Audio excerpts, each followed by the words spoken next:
प्रिय छात्रों, आपका अपने YouTube channel education revolution by पुलिस सत्यार्थी में हार्दिक स्वागत एवं अभिनंदन है। प्रिय छात्रों, आज आप लोगों के लिए लेकर के आए हैं सूरदास के पद, जो कि हम लोगों ने पहले भी पढ़ा है। आज हमारा दूसरा पद है, इसको भी समझते हैं। देखिए, ये यदि हमें किसी पद की व्याख्या लिखना है और यूपी बोर्ड क्लास 10th में पूछा जाने वाला पद है,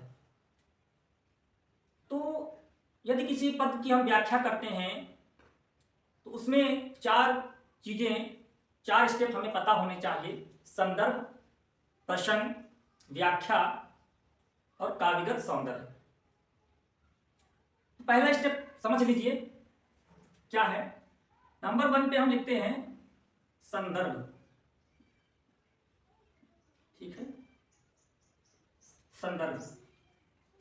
संदर्भ जो है, संदर्भ में हमें 3 बातों को ध्यान रखने की आवश्यकता है: कवि का नाम, पाठ का नाम और अपनी पाठ्य पुस्तिका का नाम, अपनी किताब का नाम। ठीक, जैसे कि परीक्षक ये जानना चाहता है संदर्भ के माध्यम से कि बच्चे को अपनी पाठ्य पुस्तिका, कवि का नाम और पद कहाँ से लिया गया है, क्या बच्चे को पहचान है इसकी, इसलिए संदर्भ लिखना जरूरी होता है। जैसे कि अगर इसकी हम बात करें तो इसमें संदर्भ पहले वीडियो में हम लोग पढ़ चुके हैं। तो संदर्भ लिखना है ऐसे: प्रस्तुत पद्यांश हमारी पाठ्य पुस्तक काव्य संकलन में संकलित पद नामक पाठ से अवतरित है या लिया गया है या उद्गृत है। इसके रचयिता संत शिरोमणि सूरदास जी हैं। ठीक है। नंबर 2 पे हमारा क्या आएगा? प्रसंग। ठीक है, नंबर 2 पे क्या रहेगा? प्रसंग। प्रसंग इसलिए लिखना जरूरी होता है क्योंकि कविता में कवि ने क्या भाव व्यक्त किए हैं, है ना। कविता में कवि ने किस विषय पर अपने भाव व्यक्त किए हैं, इसलिए प्रसंग लिखना जरूरी होता है। और परीक्षक ये जानना भी चाहता है कि जो कवि ने कविता में भाव व्यक्त किए हैं, जिस विषय पर बात की है, भाव व्यक्त किए हैं, क्या बच्चे को इसकी पहचान है ना। तो अगर हम इस पद में देखें कि कवि ने अर्थात बाबा सूरदास जी ने क्या भाव व्यक्त किए हैं, ठीक है, तो इसमें जो है प्रस्तुत पद्यांश इस तरीके से लिखेंगे कि प्रस्तुत पद्यांश में कवि ने निराकार ब्रह्म की उपासना की उपेक्षा करते हुए सगुण भक्ति की महत्ता बताई है। ठीक है ना। अब देखिए, नंबर 3 पे हमारी आती है व्याख्या। व्याख्या देखिए, कुछ इस तरीके से हम लोग व्याख्या लिखते समय कुछ शब्दों को, कुछ कहें वाक्यों को अपनी तरफ से भी जोड़ना पड़ता है, जिससे कि रोचकता आ जाए ना। अपना एक कुछ शब्दों को जोड़ते हुए व्याख्या लिखनी पड़ती है। देखिए,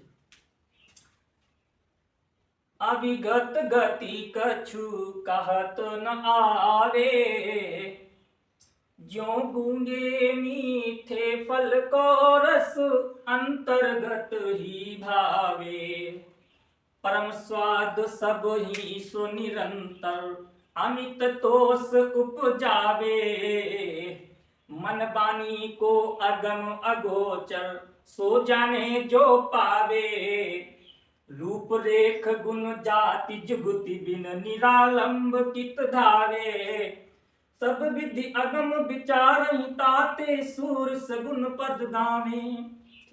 अब देखिए, एक एक शब्दार्थ को हम समझ लेते हैं और फिर इसको व्याख्या करके बताते हैं।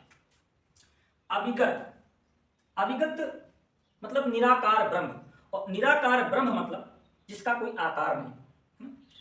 निराकार और साकार ब्रह्म में थोड़ा अंतर समझ लेना सही रहेगा। जैसे कि जो साकार ब्रह्म होता है, सगुण है ना, सगुण भक्ति जो होती है, और एक निर्गुण भक्ति होती है। तो सगुण भक्ति में जो उपासक है वो अपने इष्ट देवता का स्मरण करके, उसमें कोई अपने देवता की कल्पना करके उपासक जो है पूजा पाठ करता है। लेकिन निराकार ब्रह्म में कल्पना नहीं होती, उसमें ना तो उसका कोई आकार है ब्रह्म का, तो वो जो है अगर यदि भक्ति करता है, अपने दिमाग को लगाता भी है, तो किसके सामने लगाए? जैसे कि मान लो लीला पुरुषोत्तम भगवान श्री कृष्ण की भक्ति कोई करता है, तो जब वो ध्यान करने बैठेगा तो कहाँ ध्यान लगाएगा? भगवान श्री कृष्ण की चरणों में। जो मर्यादा पुरुषोत्तम श्री राम का भक्त है, उसका ध्यान अपने मन में कल्पना करेगा भगवान श्री राम की, वहां पे ध्यान लगाएगा। लेकिन जो निराकार ब्रह्म है, जिसका कोई आकार नहीं है, तो कहाँ ध्यान लगाएगा, है ना? तो इस तरीके से सगुण और निर्गुण भक्ति आप लोग समझ गए। अविगत, जिसका कोई आकार नहीं, है ना? गति, दशा, स्थिति, कछु कहत न आवे। अविगत गति कछु कहत न आवे। प्रस्तुत पद्यांश में कवि ने निर्गुण निराकार ब्रह्म की उपासना करना संभव प्रतीत नहीं होता है, क्योंकि निराकार ब्रह्म की गति के बारे में कुछ नहीं कहा जा सकता है। अविगत गति कछु कहत न आवे। निराकार ब्रह्म जो है उसकी सत्ता अज्ञात है ना? अर्थात शब्दों में वर्णन नहीं किया जा सकता है, क्योंकि अविगत गति कछु कहत न आवे, क्योंकि उसकी क्या स्थिति है, निराकार ब्रह्म कैसा है, दिखने में कैसा लगता है ना? कुछ नहीं कहा जा सकता है। ज्यों गूंगे मीठे फल को रस अंतर्गत ही भावे। ज्यों मतलब जिस प्रकार, गूंगे का मतलब यह है जो मनुष्य बोल नहीं सकता है। मीठे फल को रस फल का रस कहें या आनंद मिलता है उसे भी रस कहते हैं। अंतर्गत ही भावे, मन ही मन में, हृदय में या भीतर ही भीतर। अंतर्गत का मतलब ही भावे, भावे मतलब अच्छा लगना। सूरदास जी उदाहरण के माध्यम से समझाने का प्रयास करते हैं कि निराकार ब्रह्म क्या है। अगर इसकी भक्ति की जाए तो कैसे की जाए, क्या यह संभव है? कहते हैं कि ज्यों गूंगे मीठे फल को रस, जिस प्रकार गूंगे व्यक्ति को, गूंगे मनुष्य को मीठे फल खिलाकर उसके रस को पूछा जाए, उसके स्वाद को पूछा जाए, यदि किसी गूंगे मनुष्य को फल खिला करके उसके रस को पूछा जाए, यानी कि फलों का स्वाद पूछा जाए, तो अंतर्गत ही भावे, तो भीतर ही भीतर आनंद लेता है, स्वाद का वर्णन नहीं कर पाता। ठीक इसी प्रकार परम स्वाद सब ही सो निरंतर अमित तोष उपजावे। परम स्वाद, अलौकिक आनंद सभी को सुनिरंतर, लगातार, अमित का मतलब है असीम, अत्यधिक, तोष का मतलब है सुख और उपजावे का मतलब है उत्पन्न। परम स्वाद सब ही सुनिरंतर, अर्थात जिस प्रकार से गूंगा व्यक्ति मीठे फल का रस नहीं बता सकता है, इसी प्रकार से जो निराकार ब्रह्म है कुछ ऐसी वस्तु है कि कोई योगी ब्रह्मानंद का आनंद तो अनुभव करता है निराकार ब्रह्म का, यानी कि कोई निर्गुण उपासक जो है उपासना करता है ना? जो निर्गुण उपासक उपासना करते हैं सभी लोगों को परम आनंद की प्राप्ति लगातार होती है, अमित तोष उपजावे, और उनके अंदर अधिक असीम संतोष उत्पन्न होता है ना? यानी अलौकिक आनंद की प्राप्ति लगातार होती रहती है और अत्यधिक संतोष की प्राप्ति भी होती है ना? अमित तोष उपजावे, अत्यधिक जो है संतोष भी प्राप्त होता है। मन वाणी को अगम अगोचर सो जाने जो पावे। मन वाणी अगम जो पहुंच से बाहर है, अगोचर इंद्रियों से भी उसको नहीं जाना जा सकता है। सो जाने जो पावे, सो जाने जो पावे, ठीक है। यानी अर्थात मन वाणी को अगम अगोचर, मन वाणी के द्वारा भी नहीं जाना जा सकता है ना। मन वाणी को अगम अगोचर, वो मन वाणी से पहुंच से बाहर है।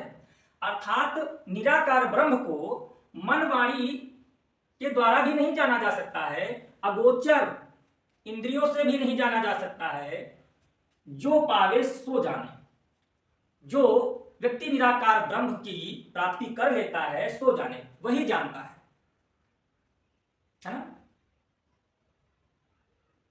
मनवाणी के द्वारा भी निर्गुण ब्रह्म को नहीं पाया जा सकता है, इंद्रियों से भी उसको नहीं जाना जा सकता है। उसकी अनुभूति केवल उसी को होती है जिसको निराकार ब्रह्म प्राप्त होता है। ठीक उसी प्रकार जैसे कि, लेकिन वर्णन नहीं कर पाता है उपासक, जो निराकार ब्रह्म का उपासक है उसके स्वाद को बता नहीं सकता है। जिस प्रकार से गूंगा मनुष्य फलों का स्वाद नहीं बता सकता है, ठीक उसी प्रकार जो निराकार ब्रह्म को पा लेता है वो अलौकिक सुख की प्राप्ति तो करता है, लेकिन उसको व्यक्त नहीं कर सकता, उसको शब्दों में बता नहीं सकता है। आगे देखिए, रूप रेख गुण जाति जुगुति बिन निरालंब कित धावे, रूप रेख गुण जात जुगुत बिन निरालंब कित धावे। यानी अर्थात बिना आकृति के, रेख मतलब आकृति, गुण रूप आकार, गुण गुण, जाति जुगति मतलब युक्ति, बिनु बिना, निरालंब आश्रय के, बिना आश्रय के। अर्थात मेरा रूप रेख गुण जात जुगुति बिनु, बिना रूप के, आकृति के, गुण के, जाति के और जुगत के, जिसको पाने की कोई युक्ति भी नहीं है ना तो उसकी आकृति है, ना तो कोई रूप है, ना उसकी आकृति है, ना कोई उसका गुण है, ना कोई जाति है, ना तो उसके पाने की कोई युक्ति है ना। बिन निरालंब कित धावे, तो जो उपासक है वो किधर भटके, है वो किधर भटके। अगर किसी उसका कोई आकार है, ना रूप है, ना आकृति है, तो बिना सहारे, बिना आश्रय के वो किधर दौड़े। अगर मान ले निराकार ब्रह्म जाने बिना मन स्थिर न होकर के तो इधर उधर भटकेगा, क्यों। इसलिए सब विधि अगम विचारहिता ते सूर सगुन पद गामे, ताते इसलिए सब विधि सभी प्रकार से अगम पहुंच से बाहर जो निराकार ब्रह्म है, विचार किया, ताते इसलिए सूर सगुन पद गामे। संत शिरोमणि बाबा सूरदास जी कहते हैं कि सब विधि प्रकार से हमने विचार कर लिया, निसब विधि अगम विचार है, सभी प्रकार से भली भांति विचार करके सगुण भक्ति के पदों का गान, क्या पदों का गान करते हैं, या कह सकते हैं गान करना उचित समझते हैं। ठीक है, ये हमारी हो गई व्याख्या। अब हम लोग समझते हैं जो चौथा हमारा स्टेप है, काव्यगत सौंदर्य।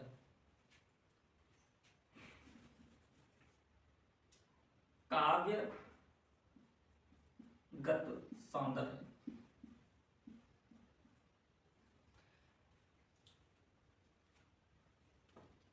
निर्गुण नंबर 1 की अगर बात करें, नंबर 1 की बात करें काव्य सौंदर्य में,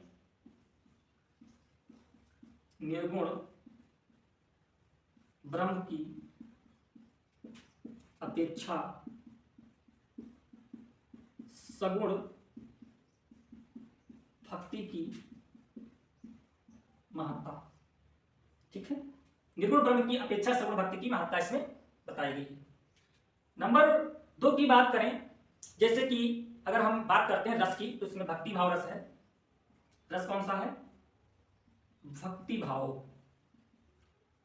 रस क्या होता है, रस का मतलब है आनंद।